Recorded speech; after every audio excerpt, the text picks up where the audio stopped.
Shaukat. I welcome to all of you in the second episode of the webinar for the month of November. And this episode is based on assessment as learning experience, approaches to assessment that facilitates learning among the students. I hope you will respect the protocol of the webinar. Please mute your mic and the camera. You can use the chat box for the questions and the comments. This webinar is being recorded and presented through live stream that you can find through the social media sources of University of Education. Let me introduce you with Dr. Zari Seema Siddiqui. Very warm welcome, Dr. Zari, and thank you so much for joining this session. Dr. Zari is Associate Professor in Medical Education at University of Western Australia and is currently leading the Doctor of Medicine program as the inaugural head at Wayne University in Vietnam. And Dr. Zari's session is about the assessment techniques, and the traditional assessment methods mainly rely on written and the oral examination. However, as the characteristics of the learners have changed, there is a need to introduce new assessment tools in higher education. These methods use approaches that are constructive and collaborative to maximize the learning of the students rather than just mere form of a grade or a mark. So in her presentation, she will discuss some of the approaches to assessment that facilitate learning among the students. So thank you, Dr. Zari, and over to you. Thank you very much, Sadia, and Assalamu alaikum, Pakistan. It's very good to be so far away and still back home. So thanks for giving me this opportunity. So we have got about 50 minutes or so. The way I have designed this session is that it should not be just me speaking all the time. So please use the chat box, or if you want to directly communicate, please do so. So I've got some examples. These examples are the ones that I have personally used and I enjoyed, because for me, assessment is always very daunting for teachers as well. We have to do so much marking, and I want assessments which I also enjoy. And then we will go through the reflection. So when I talk about reflection, when I present some examples, it is for you to see how it actually can be incorporated within your discipline. Because I'm presenting to University of Education, Lahore, so I have tried to keep examples very specific to education. So you can easily see that these can be incorporated within your curriculum. So just to begin with, will anybody would like to share one assessment that they have enjoyed as a student in their life, which they still remember?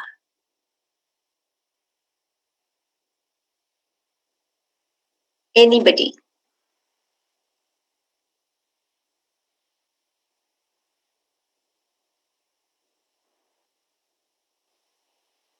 I can't see anybody saying anything. Yeah, let's contribute here. Samara, would you like to speak? What sort of assessment did you like when you were as a student in university? Huma, you, Maria, and we have Dr. Israr, principal of a Harry campus as well. Miss Sabah? Yeah, please. Any one of you, would you like to respond? Okay, so I'm the volunteer, and I would say to have case studies in my examination. Yeah, that's give me confidence to assess my knowledge and to respect my knowledge. So I really enjoyed that technique. Thank you very much. I just thought Pakistan, I think everybody can understand Urdu. I thought there is no assessment that students enjoy at all in Pakistan. So good to have some case studies. And that is the purpose, that students are also sometimes looking for easy way out. So they are okay with MCQs. but they do not really enjoy them. So what I have done today, and I've developed this proposed framework that when you are designing the assessment, of course, you have to see whether your learning outcomes are assessed by that assessment.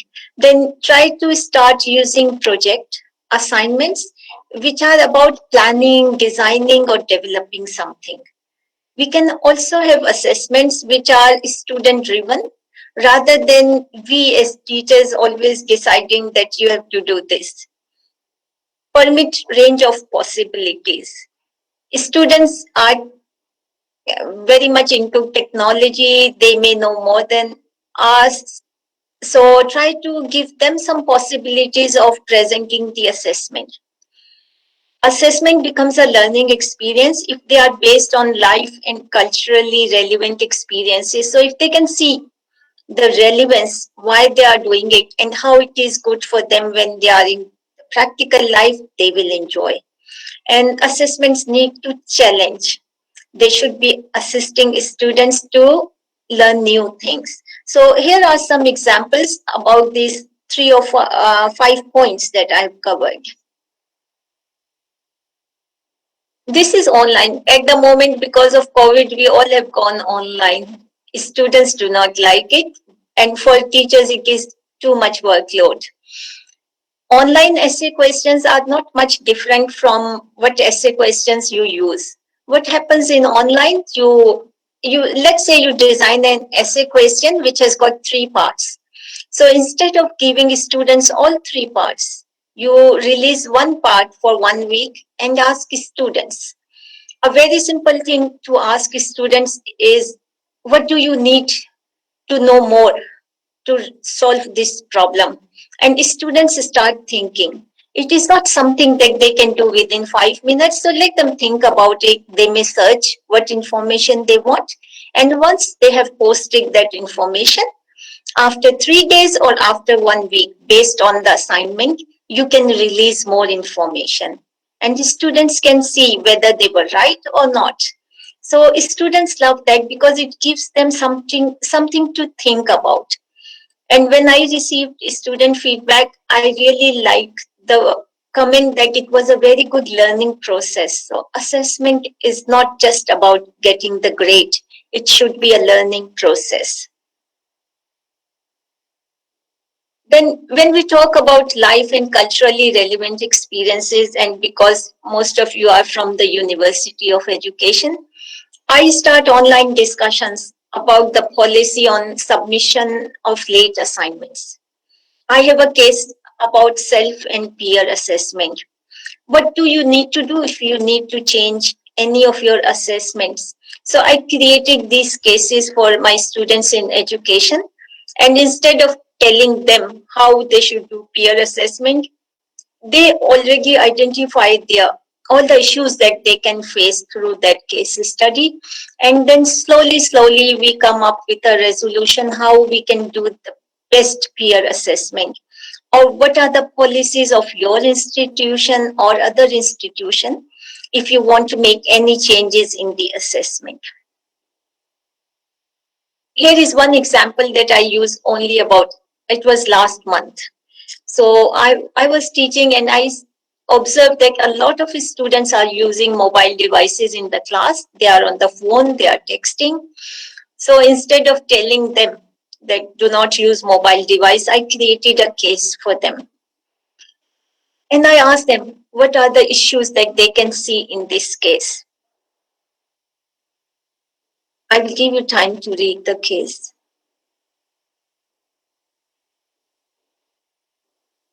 So there were 2 issues. First, I was observing that students are using mobile devices. I also observed that they were working on another assignment while they were in my class. So when I ask students, what are the issues you can see?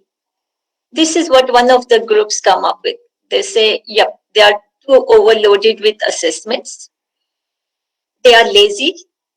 They are not doing the work.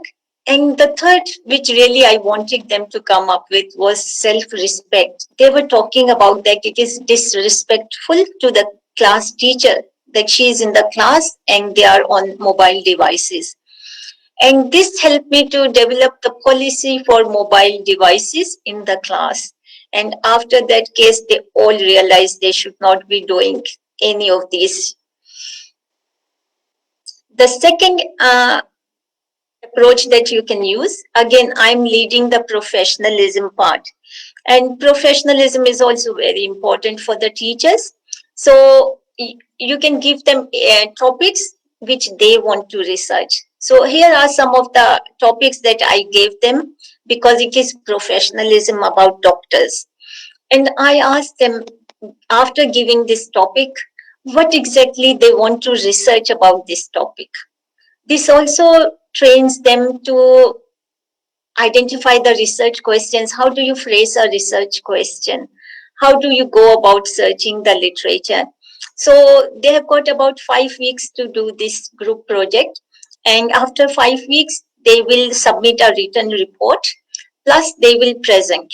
And because this is my first semester of the current cohort, this is very first time for many of these students that they will actually stand up and present their findings. So using one course, I'm also preparing them for the research course in subsequent years. When I say student driven rather than exclusively tester design, I can also sometimes give them, okay, you identify what you want to learn. And this is very important again in education. And in my case, I'm the medical educator. So I've got students who are from medicine, who are from nursing background, who are physiotherapists, occupational therapists. They all want to develop their teaching skills. I ask them, okay, come up with a question that you want to research. And of course, I don't know much about physiotherapy. So they will design their own question as the assignment. And then they search that. It is again about 1500 to 2000 words. They define their question, they go and search about it. And it is good for me because one approach that you can all use, you can just create one assignment and give it to all 20 or 200 students. But it is so boring to read them. Here, I also learn simultaneously with the students because the students come up with their own interest areas and they search them. So the learning is both ways. It's not just for them, it is also for me. Because they are education students, I also ask them to design the criteria on which the assessment will be marked. And this is again from one of the groups. They design, so they gave some marks to actually phrasing the learning issue. What is the question that they want to research? Then how important the research was, and was it really relevant to the question that they asked with references. And then we gave some marks for the report, formatting, length. So this is nothing that I did. It's all my group of students who are doing it, and they are motivating. I don't have to explain to them how I will mark because they are designing it. And while they are designing it, we all are very actively involved in the discussion. This is student feedback on designing their own question. And I'm sure the students will not be happy initially, and this is one of the comments that I enjoy. I ask my own question and answer it too. So what are you doing in the class? But let me tell you, by the end of this assignment, they have already started thinking about their master's research project. Many of these students actually use this first assignment to develop their research thesis. And in the second assignment, they will also do the literature review in more detail. So when they go to the research course, they are actually very well prepared in written communication, in literature review, and almost half of their work is done. I can also share with you the feedback on a scale of 1 to 5, which is quantitative. So everybody enjoys that. This is another example which is called learning contract. And you will have students who are very smart in the class who want to do something that may interest only them, not the whole class. So you can use learning contract and ask them, what do you want to do? What activities will you take? And how do you want it to be assessed? Again, a very important lesson that I learned when I introduced this, that you will see sometimes the students will write too many outcomes. And I know at that time that all of these outcomes will not be achieved. But I let them do that, because in the end they reflect and they say, okay, it was just something for 2 weeks and I wrote so many learning outcomes. So maybe next time I have to see whether it was really something that can be achieved within given time. So I don't have to stop them in the beginning. It comes at the end. Digital storytelling. It is something which is very in at this moment. A lot of students like. From my experience, my medical students do not like it so much. And the reason for that is because they are so much busy all the time with the wards, the patients. They would rather like to do something in writing. So always make sure that your students are comfortable. If I'm using digital storytelling, it means that my students need some orientation. What tools are available for them to use digital storytelling? One of the new things that I've been using this semester is 1 second video app. It is a very simple tool, an app that you can download, and in 1 second you have to tell something, which itself is a big art, because we always talk about 15,000 words, 3,000 words, but to convey your message in 1 second is a big ask from students. First two sessions, they are not comfortable because they don't understand, but after that, they are very comfortable in using 1 second apps. And you can even search on YouTube. A lot of students are using it, a lot of people are using it in their lives. So 1 second video is a great tool to tell students to be succinct and convey their message using no words. Portfolios. Portfolios is something still very new, although they have been there for ages. I mean, artists have been using, fashion designers have been using. In education, they have been used for many years, but I don't think in Pakistan it is used that frequently. So this is something you can introduce.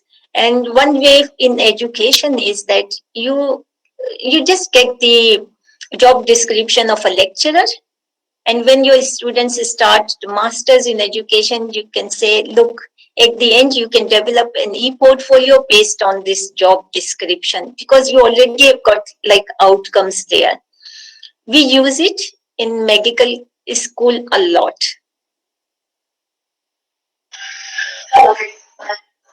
I won't go through this because you will not be able to hear the video. But students love that. Students, for their final summary, use digital storytelling in form of a video. The example that I just showed you was somebody who used the metaphor of a 300 or 500 puzzle pieces. And she said that at the start of e-portfolio, she did not understand. But as the puzzle pieces started coming together, she can see the relevance when she graduated. And these are like a big thing when they go for the postgraduate training, because no more anyone is interested in knowing that they have received distinctions. They want to know what else you have done outside the academia. So were you doing anything for the patients? Were you doing anything for the community? What other skills you can bring to the postgraduate training? Research publications, of course, are very important part. And that's something that I've been doing, that my students should have one research paper before they graduate. This is an example of the students who are doing masters in education. So for them, I asked them to write a reflective autobiography. This is about their journey in the whole course. What did they learn? What was something that they were very comfortable with? What was more challenging, and how they will incorporate all of these skills that they have learned when they go into the real life. So they have to produce 5 pieces of evidence, and these evidences should match with the unit outcomes as well as universities' graduate outcomes, which are communication, creativity, research, and critical thinking. So they select 5 and they can cross match that this satisfy this outcome. I liked when one of my students said that based on this exercise, she was able to submit a portfolio and she got the job because she was the only one who actually provided a portfolio while everybody was sending their CVs. So this is something new. Now, many of the employers are also asking educators to submit their YouTube video of teaching. So that is something that also can go into the portfolio. And there are like limitless opportunities. I've got a website. You can create a portfolio just on the website. Students need to know these skills now. Even if they are on LinkedIn, that itself is a portfolio of what they have been doing as a professional. So LinkedIn is very different than what you post on Facebook. And now employers actually go and look at your LinkedIn profile or Facebook. Again, as I said, I ask students to design the criteria for their portfolios. And this is, again, nothing was done by me. It's all the students group who actually come up with this criteria. And again, all of these slides will be available to you. So do not feel that you could not read all of them. But there is very clear criteria of who will get A grade, who will get B grade. Because this portfolio was marked out of 70%, so they have limited themselves to 70. I hope I'm not going too fast.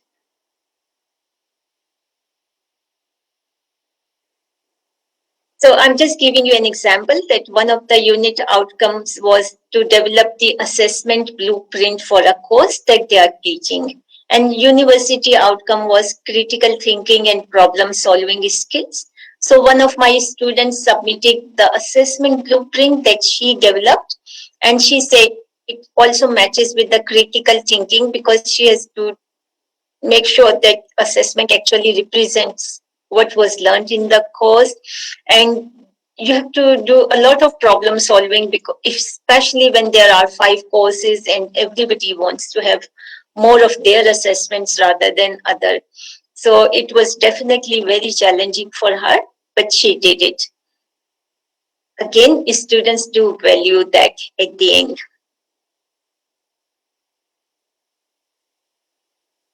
One thing also I learned in being in education is that you need to give nice names to everything. So instead of calling it EPortfolio, I call it SPACE, Structured Portfolio Assessment in Competence-Based Education. And this is like an in thing. So you will remember, and I remember, when I was young, I used to study with my peers, but peers assessment is like a big thing. But then if you remember, we all have done somewhere peer assessment in our life. It is not something new, but just because somebody has given it a good name, so it is now the in thing. So always try to use your own creative skills and give your assignments a very nice name, a very nice modern name. This is one product that I'm very proud of. And this is again from my students in the education. So they are doing a unit on assessment and evaluation. And I asked them to create a magazine which is good for somebody who is very new to assessment and they can learn.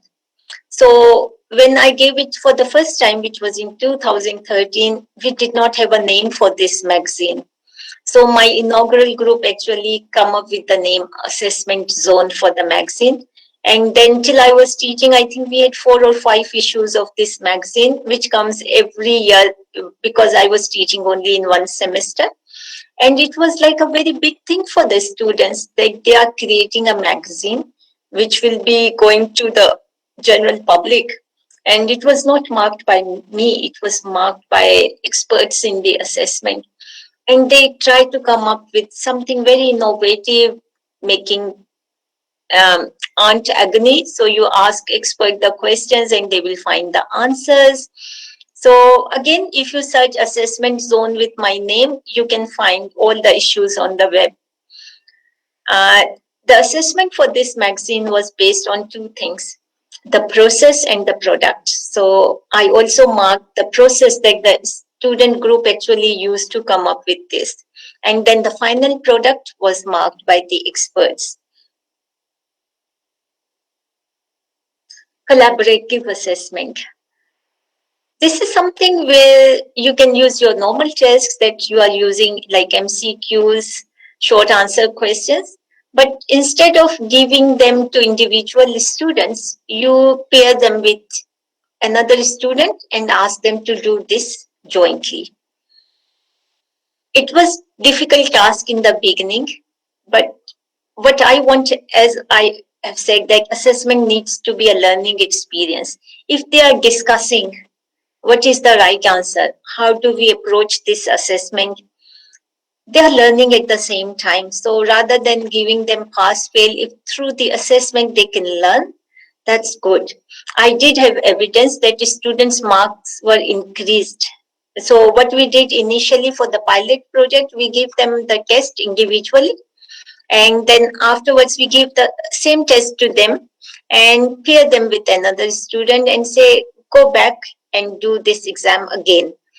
The students' marks were increased. There was one suggestion from the group.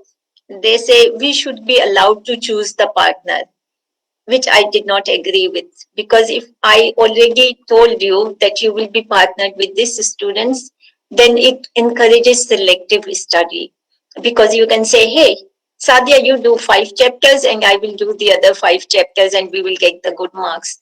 They don't know who is their partner, so everybody has to study for the exam. From the teacher's point of view, it reduces your marking time by 50%. So if you have got 200 papers to mark, now you have only 100%, 100 papers to be marked. And at the same time, your students have learned something new, perhaps.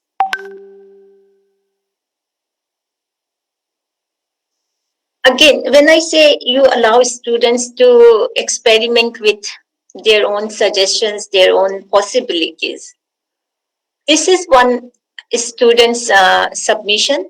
The student was supposed to create an assignment which includes learning outcomes and assessments that match with them. So this student said she will design a course on making unhappy people happy, happy rest. And she actually wrote the learning outcomes for that. So instead of writing a learning outcome for a psychology course, she was enjoying doing that. So she also wrote the learning outcomes and then she designed the assessments for that. And it made me definitely happy, and every class was really happy to look at that. And this allows you to develop the creative skills among the students. But again, see that what was the purpose of the assignment was that students are able to write learning outcomes and design assessments which match with those learning outcomes. It was, of course, achieved. So always ask students contribution when you are designing these assessments. If you think students will not be feeling comfortable initially, you can create some courses with like Happyist or something else creatively yourself and say, okay, write down 5 learning outcomes about that, but bring them outside their comfort zone. Is there an evidence that if we use students projects and things, will students like that? Students may not like that because we have raised our students to appear for MCQs and essay questions. But when you ask them whether these assignments have helped them to gain skills and knowledge, then definitely you can see that community based projects, senior projects, and portfolios, they are much better than multiple choice questions. Students say they are fairly effective, but again, once you are outside the class, you have forgotten what your questions were. So try to find the project work, because at the same time, when you are giving them projects, you are giving them some new skills to work in the team. Again, students do not like group work, because, and one of the major criticism for that is not everybody contributes. One person in the end is left to do all the work.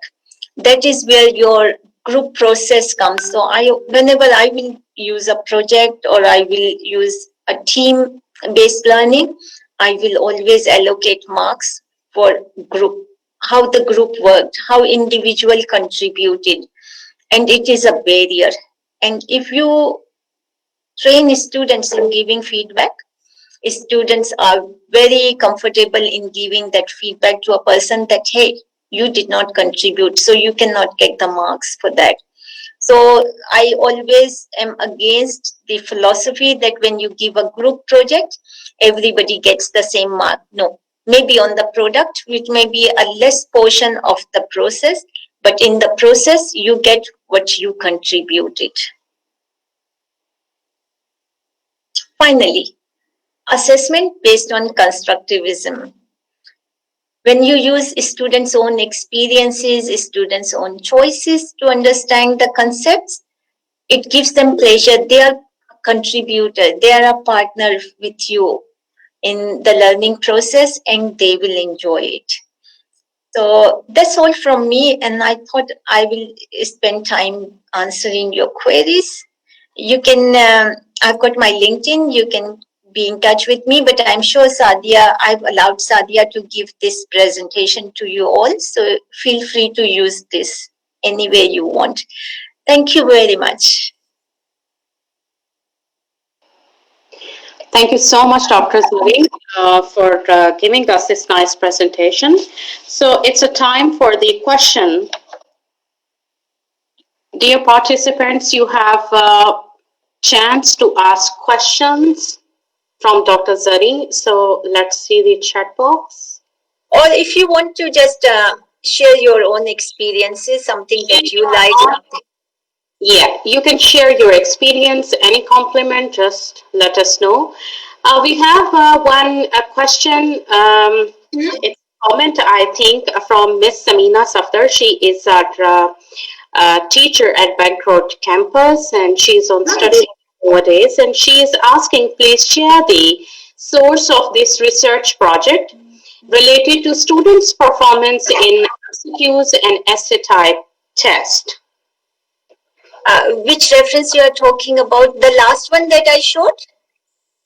Yeah, I think Samina, madam has shared her presentation with me, so I can forward her presentation slides to all of you later. So I hope it will work. Yeah. Okay, so if you have any question, just let me know, please. You can put your question in the chat box. Meanwhile, I have a couple of questions from you, Dr. Zari. What type of the assessment strategies should be used to differentiate students' performance with diverse need? Anybody would like to share their own experiences first? Anybody? So, participants, would you like to express your views? Yeah. Anyone? We have Dr. Nadia, and Dr. Nadia is a professor in IBM University, Karachi, and she is very good in assessment technique. Wow. Nadia, would you like to speak up now? I think you can unmute. So, no, she can actually switch on the camera or the mic.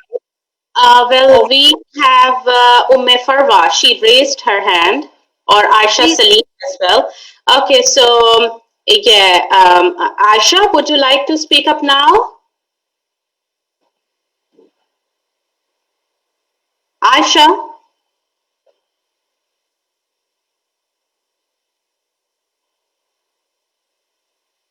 Aisha.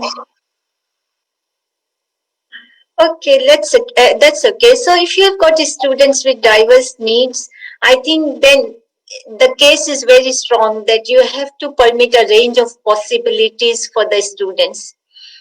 One thing that I always encourage my students, and like some of them are very good at one particular skill, and they say, "Oh, I would like to do more," and I say, "No, no, I know you are very good at that.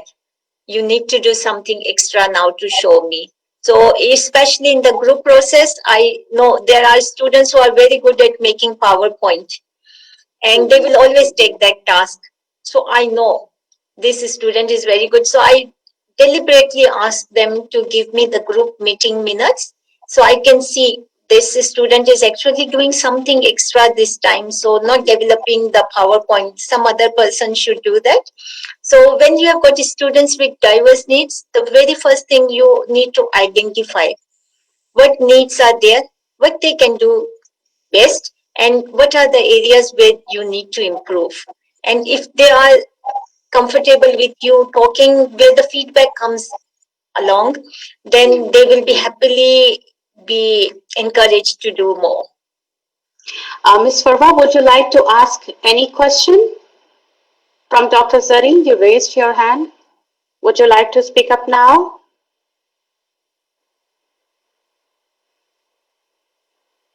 Ms. Farwa, are you there? Okay, Dr. Zari, I have next question. Is it Mhm. necessary to assess students' performance through paper pencil test in Pakistan, where basically assessment is dependent on traditional styles of the assessment? So, what are the reliable ways to use for assessing students' academic performance? Oh, lot of things you can do in the class now. I'm against paper and pencil because of the climate and sustainability. And I see in Pakistan वो बड़े बड़े संदूक होते हैं जिनके अंदर वो paper भरे हुए होते हैं. That's such Yes, a waste of resources and how much. So I always encourage to use assessments in the class. बीच में एक जमाना आया था where everybody started using clickers and spending money. Now you have got poll everywhere. You have got so many other resources that you can use. So try to minimize your final assessment. Have more continuous assessment. Have more mhm, assessments which are not paper based. So a presentation uploaded at some site where you can give your comments. You have got heaps of resources available for which you do not need any cost. You just need a very good person like Sadia who can advise what are the tools available. And really, that's where the expertise in education comes. mhm, So for me, I've got a person who is instructional designer.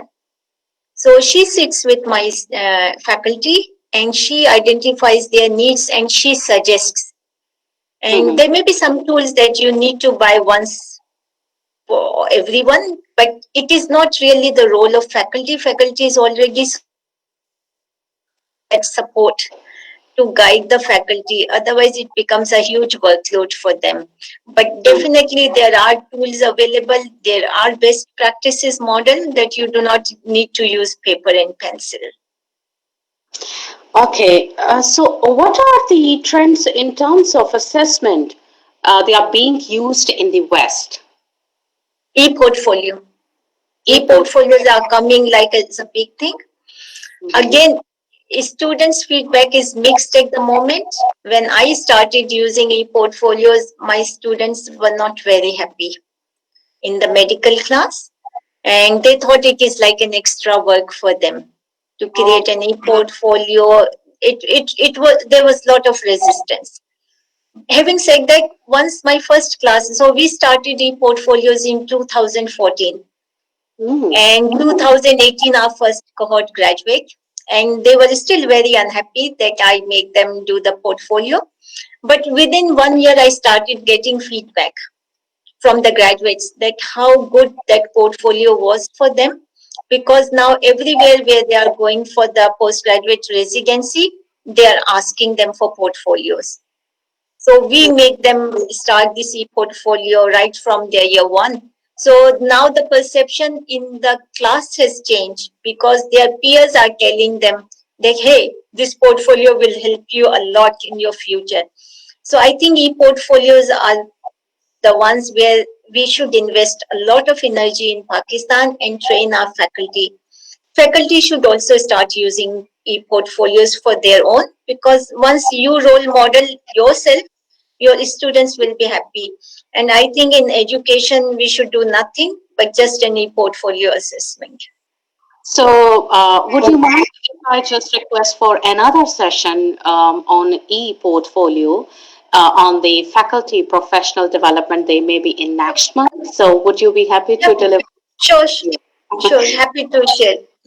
Yeah. Thank you. So, Madam Suri, I have last question from you. According to your own views, what are the authentic ways to measure students' performance in science and the art subjects? So, are they different or the same? Hmm.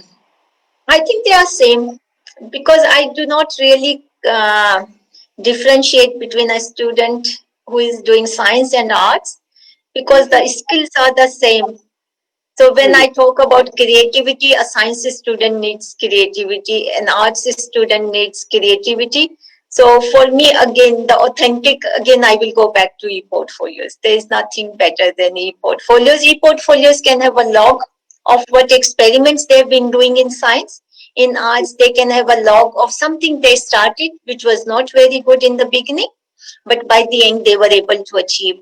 So when we speak about portfolios, again, there are different categories. So is the portfolio to show the development over the course of a time, or is the portfolio just showcasing what you achieved?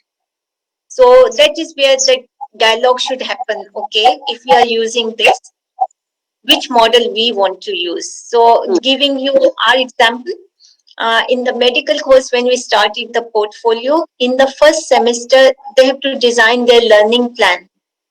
They were in the medical school for first year, so they have to identify what were their needs which were not met, what Hmm. are the areas where they need to focus for the next semester.